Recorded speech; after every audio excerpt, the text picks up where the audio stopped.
Novel मोहब्बत से खुदा तक का सफ़र, तहरीर महवीज सिद्दीक। किस्त नंबर 11। रुकें प्लीज़, ये आपके कुछ पैसे मुझ पर उधार थे, आप वो अपने पैसे वापस लेते जाएं। फ़ातिमा ने ये कहते हुए अपने पर्स में से कुछ पैसे निकाले और इसके सामने आन खड़ी हुई, और अब वो अपनी झुकी निगाहों के साथ पैसे इसे वापस थमाने लगी। कोई बात नहीं, ये आप रख लें, मुझे इनकी ज़रूरत नहीं है। अफ़ान ने पैसे वापस ना लिए और वहाँ से जाने के लिए अपने कदम आगे बढ़ाने लगा, मगर फ़ातिमा की भीगी आवाज़ ने इसके कदम फिर से जकड़ लिए और वो नादानिस्ता तौर पर अब इसके झुके हुए सर को बगौर देखने लग गया। मैंने ये पैसे उधार करके अपने पास रखे थे। अगर आप इस दिन मुझसे पूछकर बिल पे करते तो मैं आपको तभी बता देती कि मुझे इन पैसों की ज़रूरत नहीं है। मुझे तो सिर्फ मेरी मामा ईमान फ़ातिमा पैसे ज़बरदस्ती इसके हाथ में पकड़ाकर आखिर में फिर से रोने वाली होगी। इसके हलक में आंसुओं का फंदा अटक जाने की वजह से वो अपनी बात भी पूरी ना कर पाई और फिर से बेआवाज़ रोते हुए वापस उसी बेंच पर जाकर बैठ गई। अफ़ान गहरा सांस भरने के बाद कुछ पल के लिए इसे यूं ही देखता रहा और फिर पैसे वापस अपनी पॉकेट में रखकर इसकी तरफ आया, क्योंकि इतना तो वो जान ही गया था कि ये लड़की बहुत खुददार है। इसके मना करने के बावजूद इसे पैसे देकर ही छोड़ेगी, इसलिए इसने अब की बार बिना कुछ कहे पैसे वापस रख लिए। अफ़ान भाई, आप यहाँ? डॉक्टर शिफा जो अपने रूम से किसी और वार्ड में जा रही थी कि अचानक अफ़ान को अपने सामने देखकर हैरान रह गई।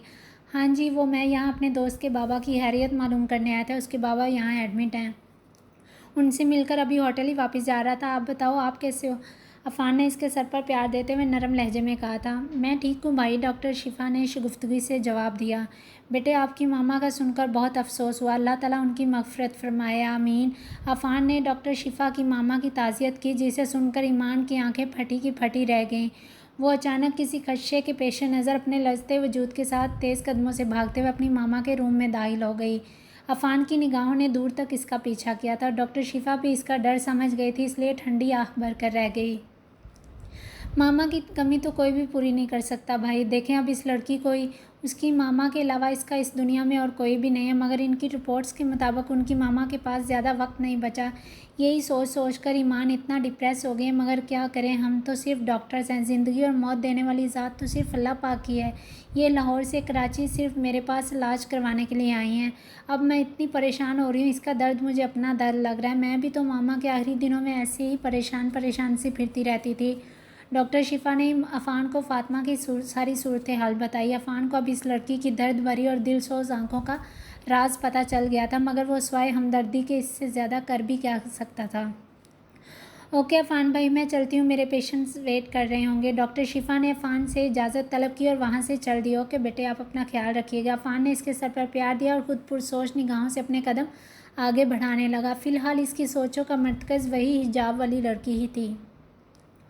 शमसा अभी अभी पार्टी ख़त्म होने के बाद फ्रेश होकर बेड पर बैठी ही थी कि अचानक इसे मास्क मैन याद आ गया और वो अलमारी से इसका दिया हुआ गिफ्ट निकालने लगी, जो ऊपर आते वक्त वो अपने साथ अपने कमरे में ही ले आई थी। न जाने क्यों वो गिफ्ट इसे बहुत अपना अपना सा लगा था। इसने बाकी किसी भी गिफ्ट को हाथ तक नहीं लगाया था, मगर वो अपने कमरे में आते वक्त इस गिफ्ट को अपने साथ लाना नहीं भूली थी, जैसे वो इसकी कोई बहुत कीमती शय है। इसको सीढ़ियाँ अबूर करते हुए कुछ समझ नहीं आ रही थी कि वो सारे गिफ्ट में से बस इसे ही क्यों अपने कमरे में ला रही है। क्या हो सकता है इस गिफ्ट में? शमसा आहिस्तगी से बड़बड़ाते रैप किए हुए गिफ्ट की पैकिंग खोलने लगी। पैकिंग खुलते इसकी आंखें हैरत से फैल गईं, क्योंकि इस बॉक्स में मुख्तलिफ रंगों के नफीस और खूबसूरत हिजाब थे। इस गिफ्ट को देखकर इसे अपने आप से इस वक्त अच्छी खासी शर्मिंदगी महसूस हो रही थी। अब शमसा एक एक करके सारे हिजाब निकाल रही थी। सबसे आखिर में एक चिट निकली, जिसमें खूबसूरत हैंड राइटिंग से एक जुमला लिखा गया था, जिसे वो ज़ेरे लब दोहराने लगी थी। खूबसूरत लड़की का बेहतरीन जेवर। जाने क्यों ये अल्फाज पढ़ते हुए इसकी आंखें तेज़ी से नम हो गईं। शमसा एक पिंक कलर के हिजाब को पकड़कर अपने सीने से लगाए इसकी खुशबू को महसूस करने लगी। तभी चुपके से इसकी बंद आंखों में से एक मोती टूटकर गिरा, जिसे इसने साफ़ करने की भी जहमत नहीं की थी। बेड की पुश से टेक लगाए जाने कब इसकी आंख लगी, इसे बिल्कुल भी खबर नहीं हुई। सारे हिजाब इसके आसपास बिखरे पड़े थे और पिंक कलर का हिजाब हनूज इसके सीने पर था, जिसे इसने किसी कीमती मता की तरह अपने हाथों में मजबूती से थाम रखा था। आंटी, जैनी के ससुराल वाले बहुत अच्छे हैं माशाल्लाह, और घर के सब लोग जैनी का बहुत ख्याल भी रखते हैं। हम इब्राहिम साहब अभी अभी स्टडी रूम से बाहर निकले तो वलीद के मुंह से जैनी का जिक्र सुनकर चंद सानिये तक वो अपनी जगह से हिल ही ना सके। अच्छा, और जैनी, वो मेरी बच्ची तो ठीक है ना? उसकी शादी के बाद से मैंने उसकी आवाज़ तक नहीं सुनी। कुछ देर बाद सारा बेगम की परेशान ज़दा आवाज़ उभरी। इब्राहिम साहब के चेहरे पर तफक्कुर के साए लहराने लगे। सारा जैनी के बिना कैसे रहती होंगी, रह तो मैं भी नहीं पाता, मगर क्या करूं। इब्राहिम साहब अभी तक अपनी सोचों में ही गुम खड़े थे जब वलीद की चहकती आवाज़ ने इन्हें फिर से अपनी सोचों के भंवर से बाहर निकाला। आंटी वो भी ठीक है, बस आप लोगों की वजह से थोड़ी परेशान है। अगर आप लोग भी इससे बात करना शुरू कर देंगे ना तो हमारी जैनी बिल्कुल पहले की तरह नॉर्मल हो जाएगी। इसे आपकी सपोर्ट और आपके प्यार की अशद ज़रूरत है आंटी।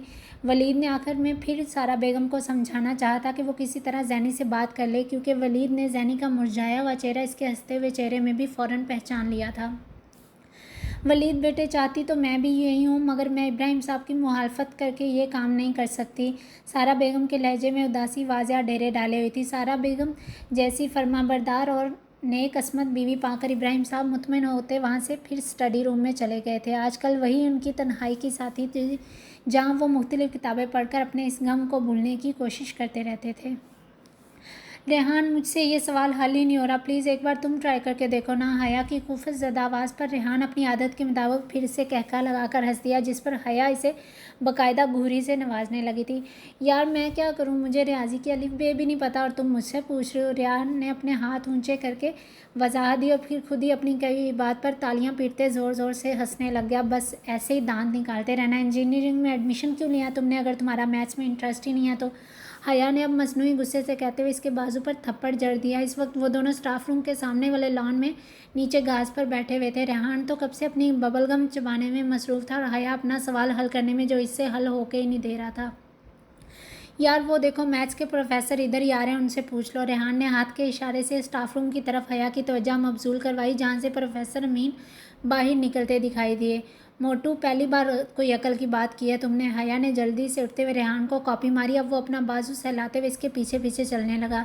सर सर बात सुने। रेहान ने ऊंची ऊंची आवाज़ देना शुरू की तो हया इसे घूरने लगी। तमीज़ से मोटू, अभी सर से डांट खिलवाने का इरादा है क्या? हया ने साथ चलते हुए रेहान को बड़बड़ाने के अंदाज में टहोका दिया।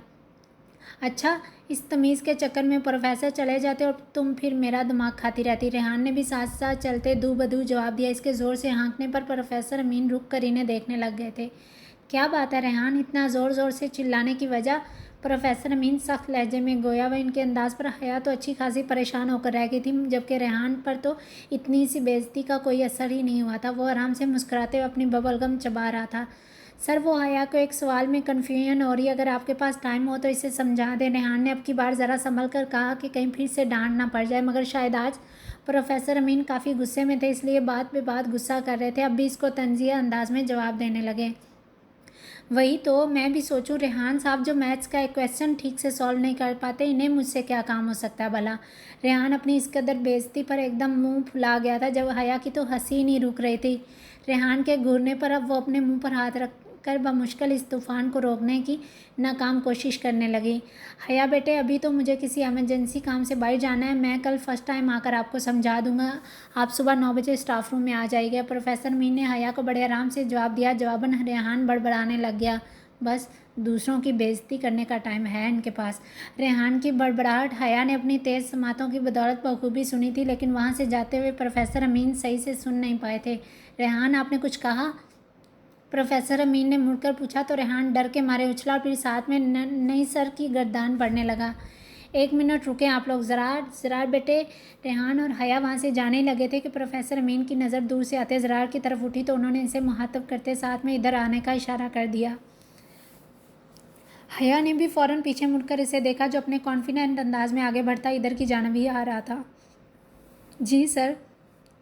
ज़रार ने प्रोफेसर मीन को आकर सलाम करने के साथ साथ सवालिया निगाहों से इनका काम पूछा। ज़रार बेटे, ये मेरी स्टूडेंट है मिस हया, इन्हें मैथ्स के एक क्वेश्चन में कन्फ्यूजन हो रही है, मुझे किसी काम से जल्दी जाना है, आप इन्हें समझा दें ज़रा। हया को अब समझ आया था कि प्रोफेसर अमीन ने इन्हें दोबारा क्यों आवाज़ दी है। नहीं सर, मैं खुद सॉल्व कर लूँगी, इसकी कोई ज़रूरत नहीं है। हया इसे मरकर भी ना कहती कि इसे कोई सवाल समझाए, क्योंकि उनका तो शुरू से ही स्टडी को लेकर झगड़ा चल रहा था।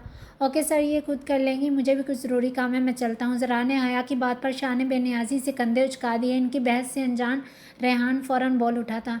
यार हया, समझ लो, इससे कब से तो तुम लगे हो, अगर खुद हल हो जाना होता तो कब का हो चुका होता। अब की बार रेहान ने हया को सुना डाली। जवाबन हया ने इसे घूरी से नवाजा तो इसकी चलती ज़ुबान को फ़ौरन ब्रेक लग गया। ज़रार इन दोनों की बहस को चुप सादे सुन रहा था। आप दोनों चुप करें। ज़रार, ये मेरी स्टूडेंट है, आप इसे ये सवाल हल करके देंगे और हया कल पहले पीरियड में वाइट बोर्ड पर सबसे पहले यही सवाल आप हल करेंगे और बाकी सबको भी समझाएंगे। Is that clear? प्रोफेसर अमीन अब इन दोनों की तकरार से तंग आ चुके थे। इन्हें किसी ज़रूरी काम से निकलना था, इसलिए हया को ज़रार से ही इस सवाल को समझने का ऑर्डर जारी करते वहाँ से चले गए। हया अब शिद्दत से उस वक्त को कोस रही थी जब वो सवाल हल करवाने के लिए प्रोफेसर अमीन के पास आई। यहाँ बहुत रश है, बकौल आप दोनों के इस भूत बंगले में ही जाना पड़ेगा, वहीं जाकर मैं आपको आराम से समझा सकता हूँ। ज़रार ने भी आज अपना हर बदलाव पूरा करने की ठान ली और इस पर तंज के तीर बरसाने का कोई मौका हाथ से जाने ना दिया। इसके होठों पर आज हल्की तंजिया मुस्कुराहट रक्स कर रही थी। इसका यह इस्तेहज़ाया अंदाज़ हया को सुलगने पर मजबूर कर गया। वो चलते चलते भी साथ साथ गुस्से से बड़बड़ाए जा रही थी। जल्दी चलो यार, मुझे अभी कैंटीन भी जाना। रेहान ने आहिस्ता आहिस्ता चलती हया को अपनी चाल की स्पीड बढ़ाने का कहा। हया तो पहले से ही भरी बैठी थी, अब इसको मज़ीद तप चढ़ गई। चुप रहो मोटू, सारा दिन खा खा कर थकते ही नहीं हो। हया ने अपने अंदर का सारा गुस्सा बेचारे रेहान पर उंडेल दिया।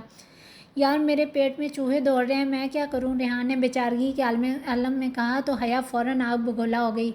ज़रार रेहान की दुर्गत बनते देखकर अंदर ही अंदर मुस्कुरा रहा था। जाने क्यों हया का इस तरह चिढ़ना इसको अजीब सा मज़ा दे रहा था। दफ़ा हो, तुम कैंटीन में जाओगे तभी चुप होगे तुम। हया की बात पर रेहान बेसाता खिलखिला कर हंस दिया। वो दोनों इन चंद दिनों में ही बहुत अच्छे दोस्त बन गए थे, इसलिए इसने हया की बात का बिल्कुल बुरा न माना और डिटाई से हंसते हुए कैंटीन में जाने लगा। यार हया, तुम्हें मेरी कितनी फ़िक्र है ना, इसीलिए तो इस पूरे कॉलेज में मेरी सबसे अच्छी दोस्त तुम ही हो। रेहान ने हंसते हुए डिटाई से जवाब दिया। जवाबन हया ने इसे सख्त घूरी से नवाजा और फिर वो चंद ही सेकंड्स में अपने कानों को सॉरी के अंदाज में हाथ लगाता वहाँ से रफू चक्कर हो गया। थोड़ी दूर चलने के बाद वो और ज़रार इसी मखसूस बेंच पर आकर बैठे तो हया ने शदीद गुस्से के आलम में हाथ में पकड़ा बैग और बुक्स टेबल पर पटकने के अंदाज में रख दी। इसकी झुंझलाहट पर ज़रार ने अपने होठों पर उमड़ती मुस्कुराहट को बमुश्किल कंट्रोल किया और इसके सामने अपने चेहरे को अज़द संजीदा रखने की भरपूर कोशिश की थी। यहाँ बैठकर आप मुझ पर कोई एहसान नहीं कर रही तो प्लीज़ मेरे सामने ये सब हरकतें करने की बिल्कुल भी ज़रूरत नहीं है। हया के गुस्से से बैग पटकने पर ज़रार ने इसे फ़ौरन सख्त लहजे में टोक दिया। बस यही एक वजह है कि तुम मुझे बिल्कुल भी पसंद नहीं हो। हया ने तमाम लिहाज बलाए ताक रखते इसे फ़ौरन खरी खरी सुना डाली। मुझे आपकी पसंद और नापसंद से कोई फ़र्क नहीं पड़ता, इसलिए मेरा टाइम वेस्ट करने की बजाय अपनी नोटबुक निकालें और क्वेश्चन का बताएं। मुझे और भी बहुत सारे काम हैं। ज़रार को इसका बदतमीज़ लहजा नागवार गुजला, इसलिए फ़ौरन संजीदा लहजे में इसे टोक दिया। अब वो खुद ही उसके आगे से नोटबुक को उठाकर एक सवाल को देखने लगा जिसे हर तरीके से हल करने की कोशिश की गई थी मगर किसी तौर सही से हल नहीं हो रहा था। फिर से टाइम वेस्ट की बात। हया को इसका बात पे बात टाइम वेस्ट कहना बहुत बुरा लगता था। इस बार ज़रार ने इसे कोई जवाब ना दिया, हालांकि वो इसकी बड़बड़ाहट बखूबी सुन चुका था। हया का बस नहीं चल रहा था कि यहाँ से अभी के अभी उठ जाए, मगर वो क्या करे। प्रोफेसर अमीन हुक्म देकर चले गए थे, इसलिए वो बेबसी के आलम में इसे सख्त निगाहों से घूरे जा रही थी। थोड़ी देर बाद ज़रार ने इसे समझाना शुरू कर दिया। इसने सवाल को इतने आसान तरीके से सॉल्व कर दिया था। एक पल के लिए तो हया भी इसकी जहानत पर इसे तकती रह गई, मगर फिर कॉपी उठाकर इस हलशुदा सवाल को एक सरसरी निगाह से देखने लगी। अब समझ आ गई आपको? ज़रार का अंदाज़ मुस्तफसराना था। मैं भी ऐसे ही करने वाली थी। ये तो रेहान मुझे ज़बरदस्ती प्रोफेसर मीन के पास ले गया, वरना मैं तो खुद से ही सॉल्व कर लेती। इस सब के लिए मुझे तुम्हारी मदद की बिल्कुल भी ज़रूरत नहीं है। हया ने बिल्कुल भी ज़ाहिर ना किया कि वो ये सवाल इसके समझाने पर ही समझिए। ज़रार इसकी ना मानने वाली बात पर नफ़ी में सर झटकते आहिस्तगी से मुस्कुरा दिया। ज़िद्दी लड़की। ज़रार इसे देखते ही बड़बड़ाने लगा, जो इसके समझाने पर भी इसका एहसान नहीं मान रही थी बल्कि उल्टा उसे ही सुना रही थी। अरे ये टॉम एंड जेरी एक साथ, सब खैरियत तो है ना? मरियम और रोशान क्लास अटेंड करके ज़रार का पता करने के इसके पास आए क्योंकि वो क्लास में मौजूद नहीं था। ज़रार ने कभी कोई क्लास बंक नहीं की थी, इसलिए वो इसे देखने के लिए यहाँ आ गए, मगर यहाँ इन दोनों को इकट्ठे बैठे देखकर रोशान काफ़ी हैरान रह गया था। ये एक मैथ्स का क्वेश्चन था, मैं तो खुद से ही सॉल्व कर लेती, मगर प्रोफेसर अमीन ने ज़बरदस्ती इसे मेरे साथ भेज दिया, इसलिए मजबूरन मुझे भी इसके साथ यहाँ आना पड़ा। हया एहसान जताने वाले अंदाज में बोली तो ज़रार इसको घूरने लगा था, क्योंकि इस लड़की की वजह से इसकी एक क्लास मिस हो चुकी थी, मगर ये लड़की फिर भी इसका एहसान मान के नहीं दे रही थी।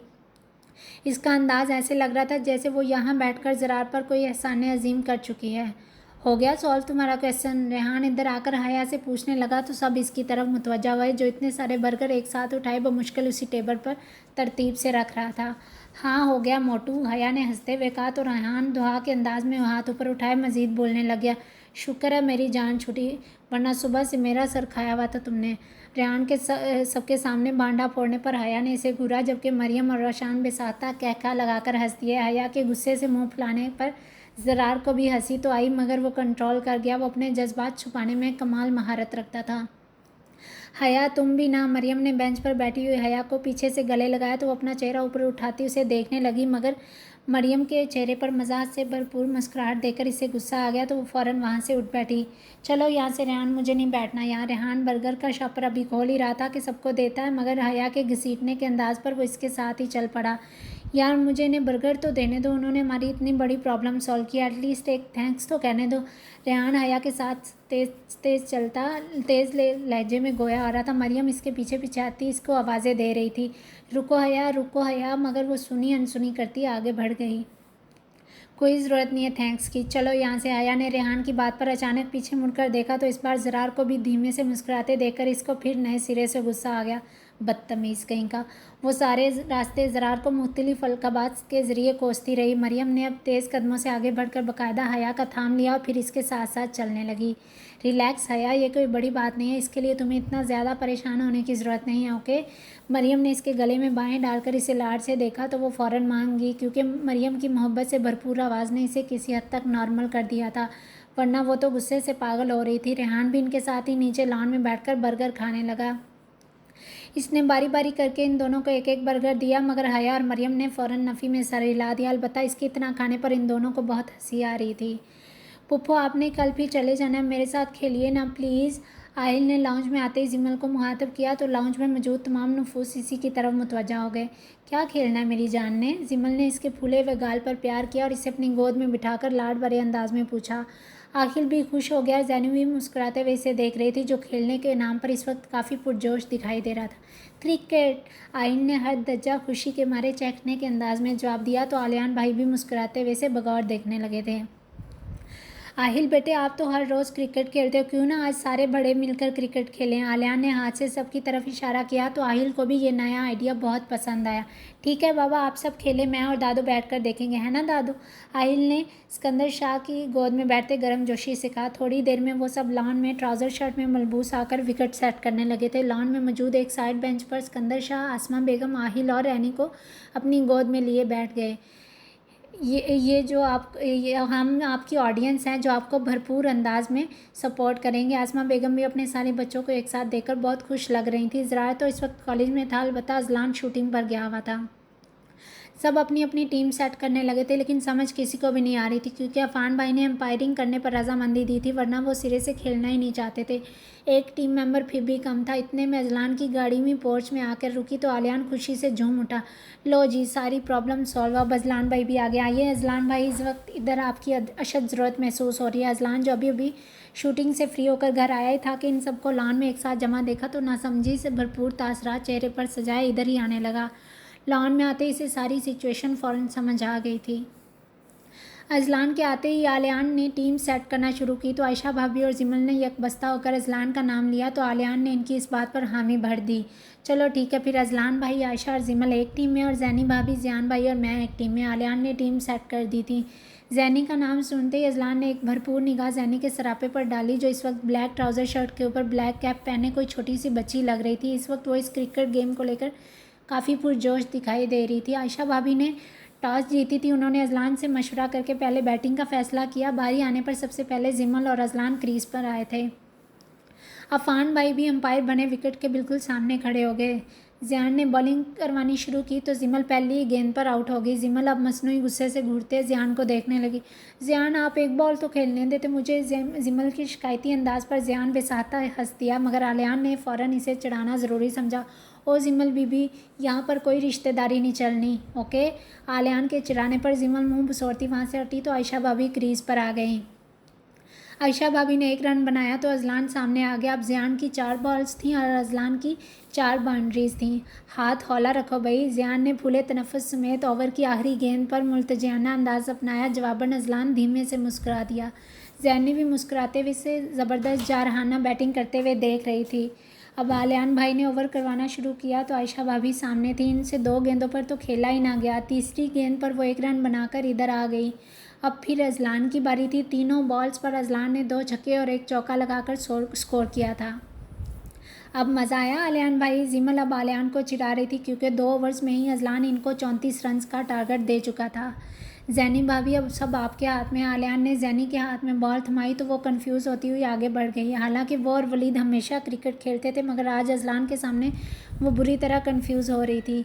आयशा भाभी सामने क्रीज पर थी। जैनी ने इन्हें बॉल करवाई तो आयशा भाभी ने बीट कर दी। इनको बॉल का पता ही नहीं चला था। लगातार चार बॉल्स वो इनको बीट करवा चुकी थी। वाह जैनी भाभी, आपने तो कमाल ही कर दिया। ज़ियान ने बाकायदा ताली बजाते हुए इसे सराहा। अभी अजलान भाई सामने नहीं आए ना, फिर देखेंगे।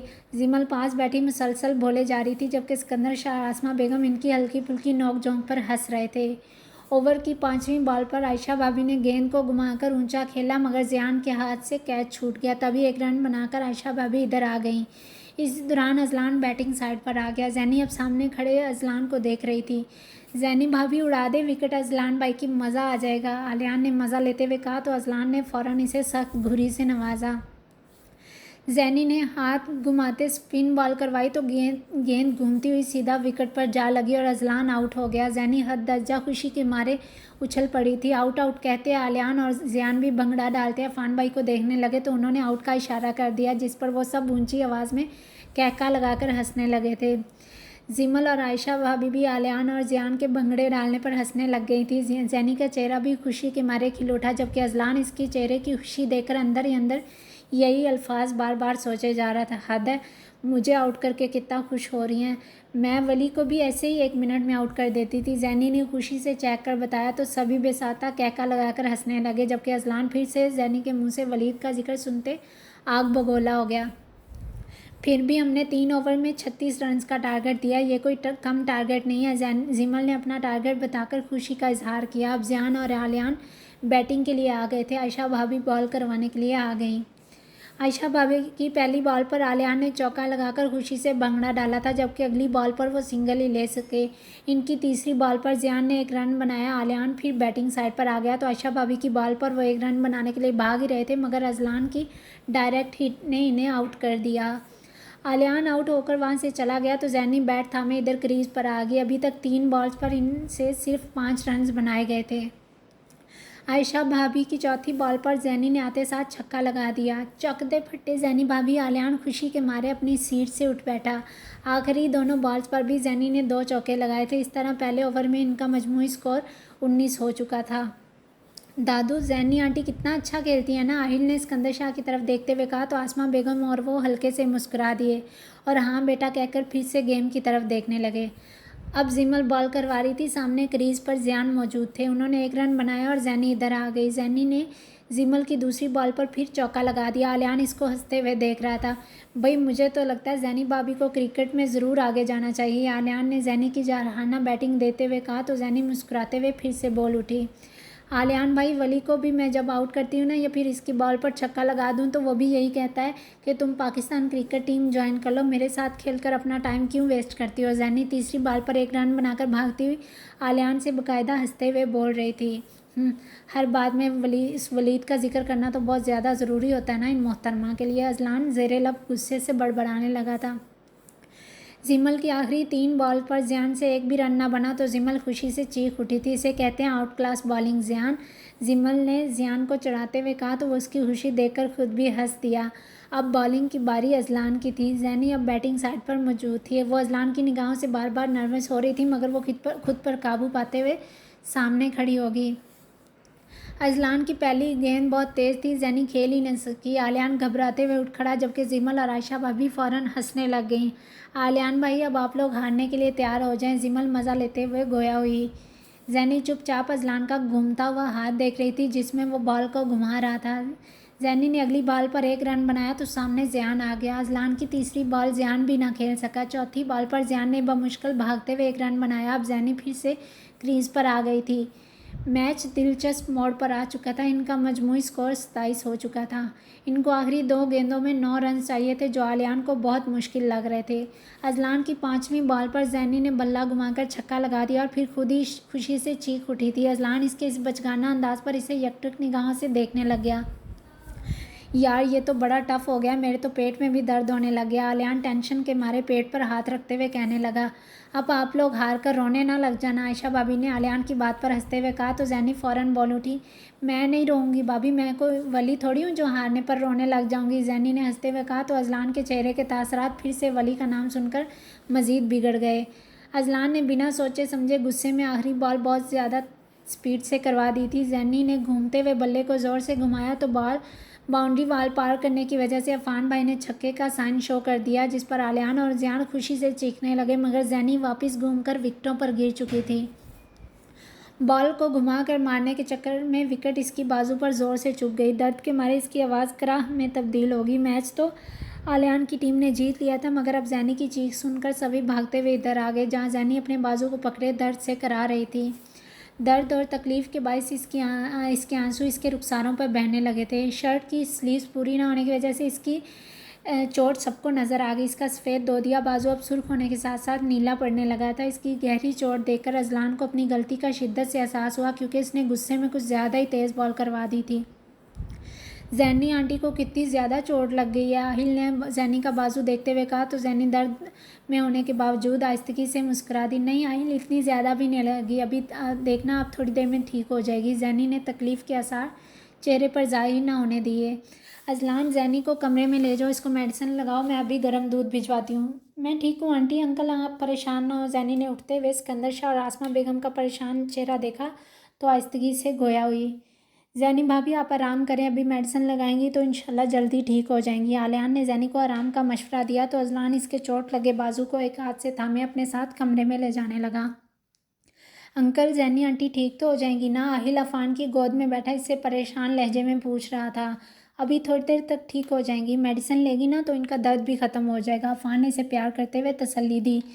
आसमा बेगम ने मुलाजमा को जल्दी से गर्म दूध अजलान के कमरे में ले जाने का कहा और ख़ुद भी लाउंज में आ गई। उन्होंने जिमल से एनी को पकड़ लिया जो इसकी गोद में ही सो चुकी थी। फिर वो सब लोग चेंज करने के लिए अपने अपने रूम्स में चले गए। हाउ शिफा टेरेस पर खड़ी अपनी सोचों में गुम थी कि अयान ने पीछे से आकर अचानक इसे थामते हुए डरा दिया। शिफा के हाथ से चाय का कप छलकते छलकते बचा तो वो फ़ौरन अपना रुख मोड़ती इसे उल्फत भरी निगाहों से देखने लगी, जिसकी आंखों में इसके लिए मोहब्बत का एक हसीन जहां पिन्हा था। क्या हुआ, कहाँ गुम हो जो मेरे यहाँ आने का भी पता नहीं चला? अयान ने इसका बायां हाथ थामे नरमी से पूछा, क्योंकि इसके दूसरे हाथ में चाय का कप वैसे ही भरा हुआ था। आप दबे कदमों से आए होंगे ना, इसलिए पता नहीं चला। शिफा ने अयान को आहिस्ता आवाज़ में जवाब दिया तो वो इसके चेहरे को बगौर देखने लगा। वो आजकल बहुत उदास उदास सी रहती थी। वजह तो वो अच्छी तरह जानता था, मगर फिर भी वो इसे संभालने के लिए पूरी तगवदू करता रहता था ताकि वो ज़्यादा देर मगमूमियत का शिकार ना रहे। अभी भी वो सर झुकाए खड़ी अपने पाँव को खाली खाली निगाहों से देखे जा रही थी। आज फिर सारा दिन क्या किया मेरी इस दुनिया की सबसे खूबसूरत डॉक्टर बीवी ने? अयान इसे प्यार भरी निगाहों से देखकर पूछते हुए इसे लिए टेरेस पर मौजूद कुर्सियों पर बैठ गया। शिफा ने कप सामने मौजूद टेबल पर रखकर इसको कवर कर दिया, क्योंकि इसका बिल्कुल भी दिल नहीं चाह रहा था। बस वही सेम रूटीन अपने पेशेंट को चेक करती रही और फिर घर आ गई। शिफा ने अपनी सारे दिन की रूटीन चंद लफ्ज़ों में बयान कर दी, मगर फिर कुछ याद आने पर आहिस्तगी से गोया हुई। हाँ, वो आज मैंने हॉस्पिटल में अफान भाई को देखा था। अफान के जिक्र पर अयान एकदम चौंक गया। हॉस्पिटल में अफान भाई, सब ठीक तो है ना? अयान जल्दी से मोबाइल निकालकर अजलान का नंबर डायल करने लगा तो शिफा ने इसका हाथ थामकर इसे ऐसा करने से रोक दिया। हाँ जी, वो सब ठीक है। अफान भाई के किसी दोस्त के बाबा हमारे हॉस्पिटल में एडमिट थे, वो इनकी इयादत के लिए वहाँ आए थे। शिफा की बात पर अयान ने सुकून का सांस लिया, वरना अचानक अस्पताल का जिक्र सुनकर वो काफ़ी परेशान हो गया। अच्छा, फिर तो सही है। वो यहाँ रुके हैं या चले गए वापस लाहौर? आपने पूछा था उनसे? अयान ने अफान भाई के कराची में मौजूद होने या ना होने का पूछा तो शिफा को फ़ौरन शर्मिंदगी लाक हो गई। आई एम सॉरी अयान, मैंने इन्हें घर आने का कहा ही नहीं। वो क्या सोचते होंगे मेरे बारे में? एक्चुअली मैं इस वक्त बहुत ज़्यादा डिप्रेस थी, इसलिए मेरे जहन में नहीं रहा। शिफा ने शर्मिंदगी के मारे अपना सर नीचे झुका लिया तो अयान इसकी मासूमियत पर कुछ पल के लिए इसे देखता रह गया और फिर इसे नरम लहजे में तसल्ली देने लगा।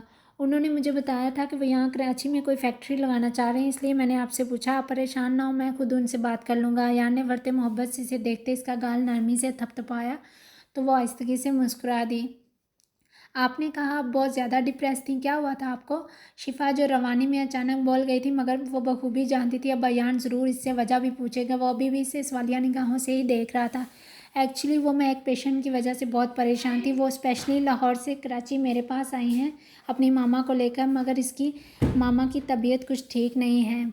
वो लड़की इस अनजान शहर में अकेली कैसे रहेगी, मैं खुद बहुत हेल्पलेस फील कर रही हूँ इसके लिए। अयान, काश मेरे पास कोई जादू की छड़ी होती और मैं इस लड़की की सारी परेशानियाँ फ़ौरन दूर कर देती। शिफा ने अपनी परेशानी अयान से शेयर कर दी। तो आप इसकी हेल्प कर दें। आप मेरे अकाउंट से जितनी अमाउंट लेना चाहती हैं उसे दे दें ताकि इसकी थोड़ी परेशानी कम हो जाए। अयान ने इसे आसान हल बताया। नहीं अयान, ईमान बहुत खुददार लड़की लगी मुझे, उसे पैसों की ज़रूरत नहीं है, वो बस अपनी मामा की वजह से बहुत परेशान है। वो अभी भी हॉस्पिटल में ही एडमिट है, कल जाकर देखूंगी अब क्या सिचुएशन है उनकी। अयान शिफा को अनजान लड़की के लिए इतना परेशान होते देखकर इसकी सादगी का असीर हो गया। मोहब्बत तो पहले भी वो इससे बहुत करता था, मगर दिन ब दिन इसकी शिफा के लिए दीवानगी मज़ीद बढ़ती जा रही थी। अगर अल्लाह ने चाहा तो सब कुछ ठीक हो जाएगा इंशाल्लाह। फिर भी आप उसकी जो हेल्प कर सकें अपनी तरफ से ज़रूर कीजिएगा ताकि आप खुद को मज़ीद बेहतर महसूस कर सकें। अयान ने शिफा की आंखों में उदासी के डेरे देखे तो फरते मोहब्बत से पुर लहजे में कहा, आप फ्रेश हो जाएं, तब तक मैं खाना लगवाती हूँ। अयान अब वहाँ से उठने ही लगा था कि शिफा इसे फ्रेश होने का कहती खाना लगाने खुद किचन में आ गई। हालांकि अयान इसे काम करने से मना भी किया करता था, लेकिन इसे बहुत अच्छा महसूस होता था जब वो अयान का हर काम अपने हाथों से सर अंजाम देती। इसीलिए वो अस्पताल से आकर खुद इसके लिए अपने हाथों से खाना बनाती थी। आप यहाँ बैठे, मैं अभी ऑइंटमेंट लेकर आता हूँ। जैनी खुद फर्स्ट एड बॉक्स निकालने के लिए दराज की जानब बढ़ी तो अजलान ने इसे बेड पर बैठने का कहा और खुद फर्स्ट एड बॉक्स निकाल से मेडिसन निकालने लगा। इसे अब खुद पर गुस्सा आ रहा था कि वो कैसे अपना आपा इस तरह खो सकता है। अगर वो तेज़ बॉल सीधा इनके सर पर लग जाती तो। इसने ये सोचते हुए गुस्से से अपनी एक मुट्ठी सख्ती से भींच ली और दूसरे हाथ से मेडिसन पकड़कर खुद जैनी के पास आ गया। लाएं, इधर दिखाएं अपना बाजू। जैनी जो इसके हाथ से ऑइंटमेंट पकड़ने लगी, अब अचानक हिलने के बायस इसकी दर्द से करार निकली तो अजलान ने इसे ऑइंटमेंट थमाने के बजाय खुद इसका बाजू थाम लिया, जिस पर सूजन के बायस गहरा सुर्ख नीला निशान पड़ चुका था। जैनी इसका स्पॉट चेहरा कितनी देर देखती रही थी। किस कदर दीवानी थी वो इस शख्स की। वो अपना हर काम अधूरा छोड़कर सिर्फ अजलान और के इंटरव्यूज़ और शोज़ के लिए वक्त निकालती थी। कभी कभी इसे खुद भी समझ नहीं आता था क्यों वो इस शख्स के लिए इतनी पागल है। हज़ारों लाखों फैंस होंगे इसके, मगर ऐसी क्या कशिश है उसमें जिसकी बायस वो इसकी जानब बस खींचती ही चली गई। और आज वो अपनी इस मोहब्बत का ये रूप अपनी